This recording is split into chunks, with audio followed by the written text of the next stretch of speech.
यूं ही नहीं ताज ताज बन जाता है। शिल्पकारों का हुनर और चुनिंदा संगमरमर ताज को नायाब बनाते हैं। कुछ ऐसे ही चुनिंदा जगहों से बस खास ही चुनकर लाता हूँ। कतरे कतरे को मैं हीरे सा परखता हूँ। यूं ही नहीं मैं रजनीगंधा बन जाता हूँ। इधर नरेंद्र मोदी ने अर्थव्यवस्था को बूस्टर डोज दिया, पब्लिक बम बम है, उधर एक ना एक बवाल सड़क पर हो ही जा रहा है। आई लव मोहम्मद वाला विवाद चल ही रहा था कि आज लेह में भयंकर बवाल की तस्वीरें आ गई। लेह बॉर्डर का इलाका है, बहुत संवेदनशील इलाका है। वहां पर जिस तरह की अराजकता आज फैलाई गई, ये चिंता में डालने वाली तस्वीरें हैं। बॉस, आप देखिए कैसे वहां पर पूरा बीजेपी दफ्तर फूंक दिया गया, आगजनी हो गई, मुंह पर कपड़ा लपेट के लोग क्या कर रहे हैं, मर गए हैं बॉस लोग। इसमें लेह में अलग राज्य के लिए प्रदर्शन चल रहा था और यह प्रदर्शन आज अचानक उग्र हो गया। हिंसा फैल गई, पत्थर चलने लगे, आगजनी होने लगी। प्रदर्शनकारियों ने बीजेपी का दफ्तर फूंक दिया। पूरे इलाके से बहुत ही खौफनाक तस्वीरें आई हैं। हिंसा में 50 से ज्यादा लोग घायल हुए हैं, कुछ लोगों के मारे जाने के भी दावे हुए हैं। लेह में इतना भयंकर बवाल कैसे हो गया, यह प्रदर्शनकारी कौन है, हिंसा क्यों भड़क गई, इसके बारे में आपको पहले बता देता हूं। लेह में पिछले कुछ समय से लद्दाख को 6th शेड्यूल में लाने की मांग हो रही है। 6th शेड्यूल में देश के ट्राइबल एरियाज यानी आदिवासी बहुल राज्यों में प्रशासन से जुड़े प्रावधान होते हैं। लद्दाख में लेह एपेक्स बॉडी राज्य का दर्जा देने और 6th शेड्यूल में लद्दाख को लाने के लिए प्रदर्शन कर रहा है। भूख हड़ताल पर बैठ गया है।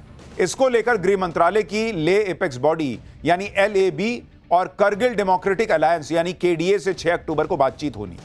लेकिन इस बातचीत से पहले ही लेह एपेक्स बॉडी के यूथ विंग का प्रोटेस्ट हिंसक हो गया और वहां पर आज पथराव और आगजनी हो गई। लद्दाख में जो हिंसा भड़की, उसे लेकर बीजेपी राहुल गांधी को घेर रही है। राहुल गांधी पर जेनजी को उकसाने का आरोप लगा रही है।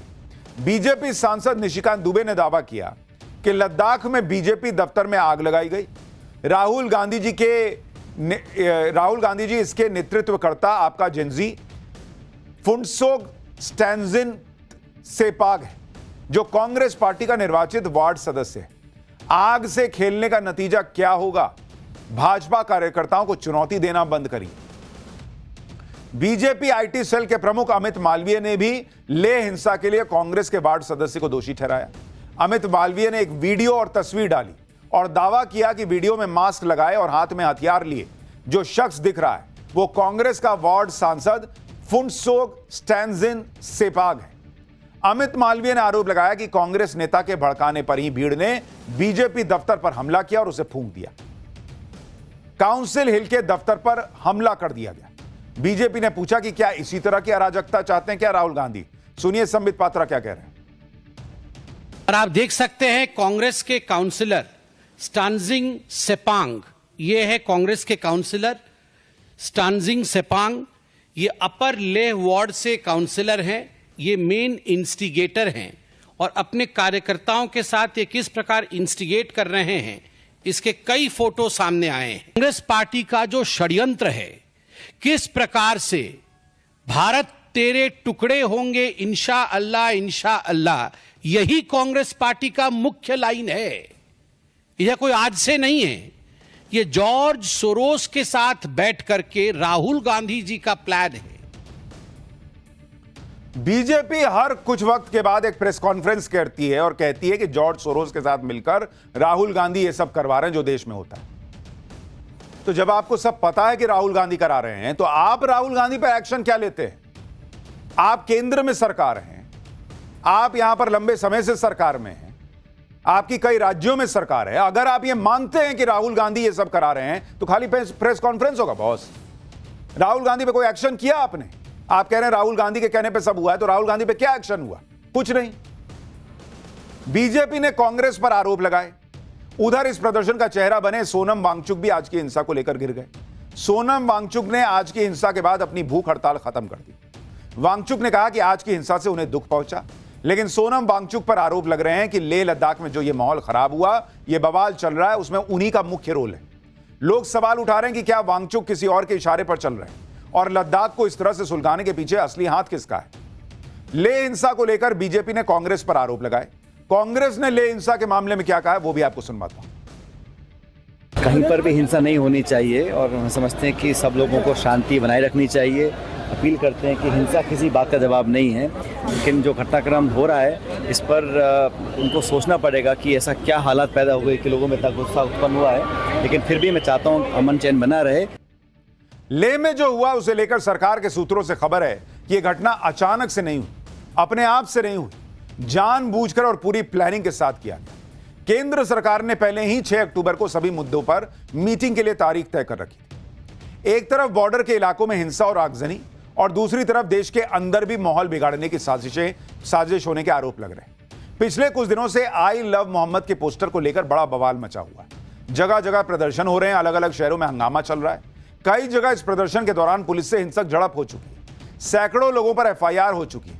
अब इस बवाल में नेताओं की भी एंट्री हो गई, राजनीति भी बढ़ने लगी है। इसी विवाद को आज AIMIM के प्रमुख असदुद्दीन ओवैसी ने बिहार चुनाव में उतार दिया। सुनिए बिहार के किशनगंज में रैली करते हुए ओवैसी ने आई लव मोहम्मद के पोस्टर को लेकर छिड़े विवाद पर क्या कहा है। मेरे अजीज दोस्तों और बुजुर्गों, बीजेपी आज इस मुल्क में सबसे ज्यादा अगर किसी को निशाना बना रही है तो सेकुलरिज्म को खत्म करना चाहती है। बीजेपी संविधान को कमजोर करना चाहती है। किसी के घर पर अगर बुलडोजर चलता है तो मेरे घर पर चलता है। मेरे नाम निहाद हमदर्दों के घर पर बुलडोजर नहीं चलता। अगर किसी बच्चे को आई लव मोहम्मद का पोस्टर उठाता है तो उसका पोस्टर छीन लिया जाता है।